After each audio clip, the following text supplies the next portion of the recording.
of the major things that make our community special. Our commitment to art and our commitment to the environment. We had to work in finding the right materials to create a sculpture that is stable. So we use the stainless steel for the main structure. It's not going to rust, it's going to stay shiny forever. But also we had to study the natural materials able to support and give shelter to the insects. And Dehejia worked a lot on the ceramic parts. I did some of the wooden elements and the bamboo. Our main goal was to really be in tune with the environment and really use natural materials like Davide say, clay. The inserts that you see that are circular are clay tubes meant to attract some of the solitary bees that like to live in little small spaces. And the boxes that you see back there are hollow in the middle. They give a really nice shelter from the wind and the wind. And yes, hold on, honey. Hold on 1 second, okay? I'm answering a question, and can I answer your question after? Okay, you gotta give me like maybe 5 minutes, and can I come and find you, Arthur? Okay, all right, where's your mom?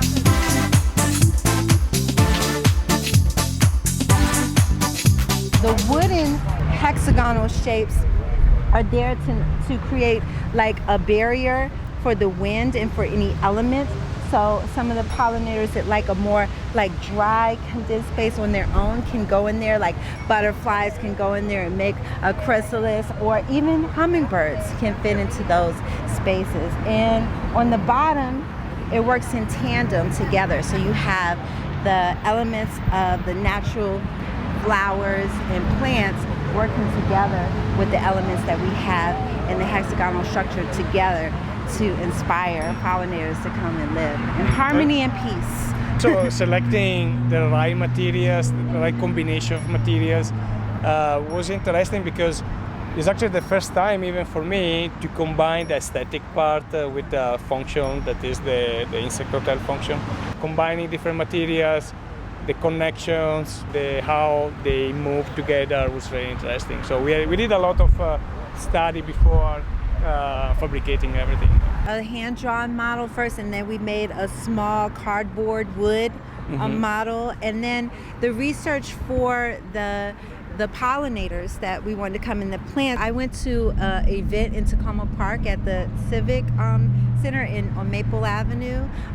Sam Droge, the bee man, and I learned a lot more about the pollinators in our area and how we can love and support them.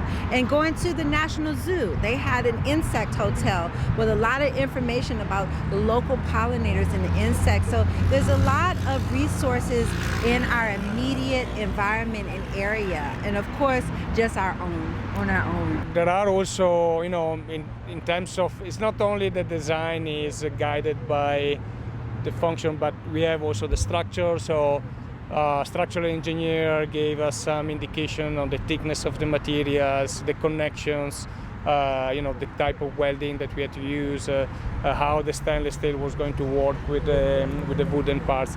So the integration of the functionality, the aesthetic, and the structure itself guided the main design. One of the things that we've been striving to do is to encourage residents in our community to embrace pollinators and to take more natural landscapes that are designed to really promote the role of pollinators in our environment in terms of bringing new life, quite frankly.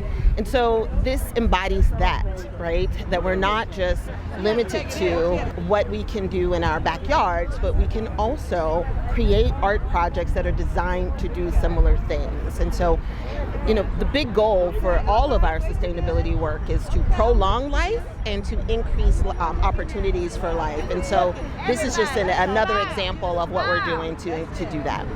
It says that we are still committed and always have been. I mean, we have a reputation, not just within the state of Maryland, but across the country, and quite frankly, internationally, for our sustainability, our activism as it relates to climate change. And so this embodies that. But I think more simply, it also embraces our commitment to creating safe spaces, opportunities for people to see the beauty in the world through art. And so that is just two of the main things that we do as a community that we try to share not only across the state and across the country, but internationally, that this project embodies.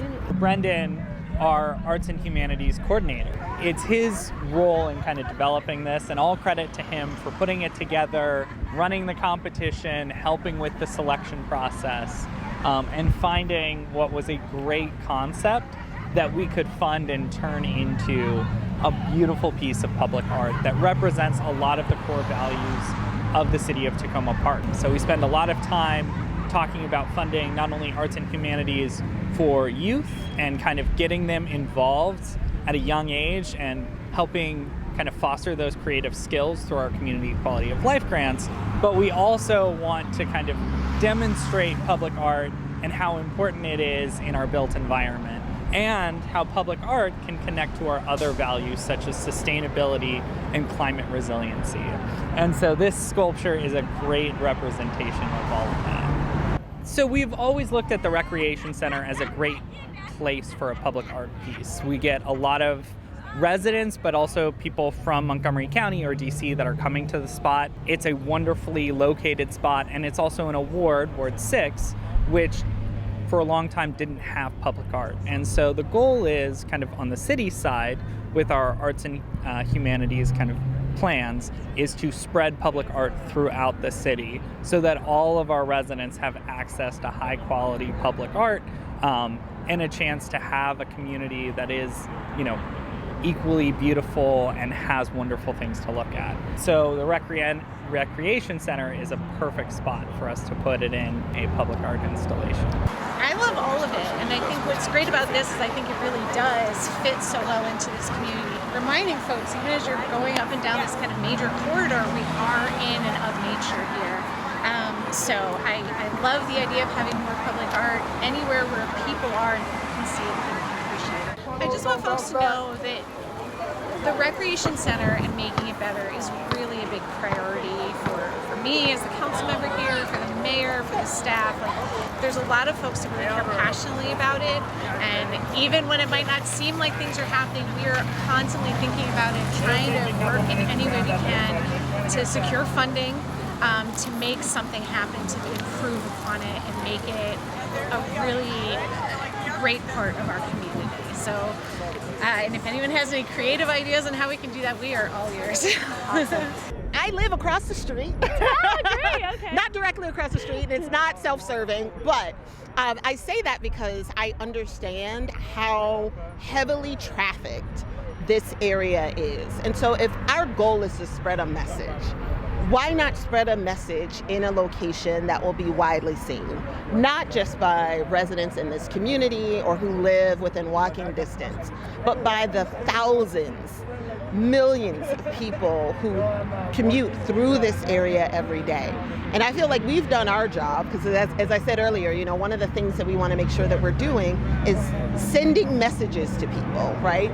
So if people are driving through on their way home to White Oak or wherever, and they see this art piece and they stop and they pause and they inquire about what it is, then we're selling the message of the importance of the environment. We're selling the message of the importance of art, and we're spreading it more broadly, basically outside of the borders of the city of Takoma Park. As you can see today, a lot of people turned out interested in not only the sculpture, but kind of the arts activities around it. And the city has always been a strong supporter of public art through murals that we have, through other sculptures that are placed throughout the city. I think one of the things that people love about it is there's something to look at, and it brings a little bit of joy, even when you're walking down or driving up New Hampshire Avenue, or even just walking into the Recreation Center. It creates a place where you can kind of take an experience, take yourself out of the day. And so what I would say is our residents are very supportive of public art in the city. I normally teach interdisciplinary art class at UDC, And it's already 2 years that I'm developing a program where students can work with me in application, real application. So I push students to create, prepare ideas for to apply for grants. That can be an opportunity to develop a real project. And so Dehejia had the idea of the bees hotel, so we worked together on developing the main design, the structure. And after I proposed the idea, Davide partnered together to help construct this, and it was a teamwork effort. So I am a teacher. I teach preschool, and one of the things that is very prevalent around this time when we were writing the idea were bees. And my kids are really obsessed with where bees are and why they're there and should we be afraid and should we not. So in my classroom, we've been doing a really deep dive of loving the animals around us, the insects, and just being a part of a community together. So when I thought of the habitat and what I'm already working on in the classroom, like blending the two, if children in my classroom are asking, then children all over must be asking. And also children don't know, maybe adults need to know, what is our connection to pollinators and how we could make this structure be more than just a sculpture, but an active sculpture, this living, that is something that can be a bridger of communities with the insect and pollinators and the humans. So that's what this is. And the function is not reducing the quality of the aesthetic of it. It's actually improving it. For artists, if there are no limitations, artists normally try to find their own limitations in terms of structure, in terms of materials, in terms of design. And if you are completely free, it's very difficult to work. So always finding a good balance in creating boundaries in the design, and the function for the insect hotel was actually really interesting because they find the basic shapes with the hexagons, and we started working on the materials, and the materials actually define the basic design. The inserts, right materials for the insect, create the right spaces, the dimensions of the openings. So everything was sort of guiding the main design of the sculpture. Yeah.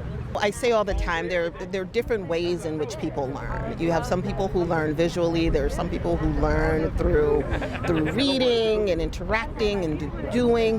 And I see art as a visual way to communicate to people. It creates a place for people to feel a sense of belonging and want to convene as a community, which we need now more than ever for people to be able to interact with one another.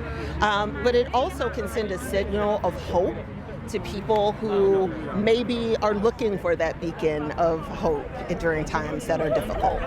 We're hoping to do more of these. I do want to say it's wonderful to see a collaborative art piece that really identifies kind of two of our core concepts that are really near and dear to the city. So we would love to see more projects that kind of not only address, I think, the need for public art on its own, but also address our climate, our environment, and connect with nature as well. I think there are all identified kind of two major obstacles that we're always looking to kind of address. I mean, the first is obviously funding. Public art, the sculptors spend a lot of time and effort besides just the materials on these wonderful works of art. And so we want to make sure that we are we are honoring that time commitment. So money is always tight. That said, the residents of Takoma Park know the value of this art and are willing to kind of put money towards that. And then we also have great staff like Brendan, and we're always chasing after grants from, the state, federal, or local nonprofits that, support this sort of work. I think the other big piece is finding space for it. These are not small pieces of art. And so finding a good spot for them can be a bit challenging. We're a small city, 2.4 square miles. And so we want to make sure that we're placing the art in a good location. And so that identification process takes time and involves walking the streets, identifying a spot, taking a look at it. What I try to teach to my students is also to respond to this, to have a interaction with the site. Public sculpture is not like painting or traditional sculpture. It's more related to architecture. You need to integrate your idea in the environment, so you need to respond to the architecture, the trees, the space. Even for this sculpture, we try to select the right space in order to have a nice view from the street, but also from the center. The main idea is to respond to the environment and from the community, actually, because Dehejia had the idea of the insect hotel, also because Takoma Park is well known. The community take care of nature. We have really, huge trees around. The natural part is well taken care. So that was the main idea for it. Yeah, I mean, and the difference is collaboration. I mean, he definitely has a vision for his art, but we had to, as artists, both collaborate with our ideas, which was beautiful, and this is the result. Yeah. So I guess that's your big difference, collaboration. For public art, you need to use stable materials. Yeah, and normally in my work, I use stainless steel, metal. Normally, wood is not really used in public art because it can degrade. And so normally you want a sculpture that can stay there for at least 10 years.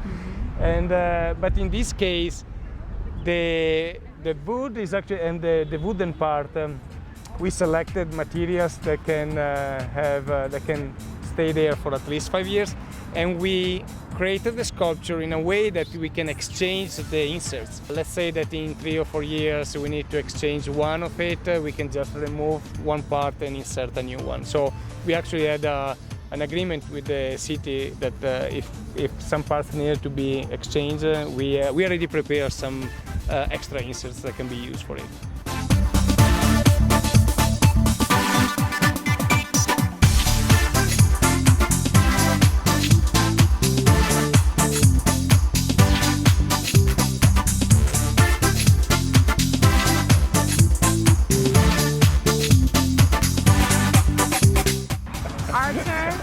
Okay, all right, where's your mom? Because we got to go with your mom. Hold on a second, because I don't see mom. I don't know if she knows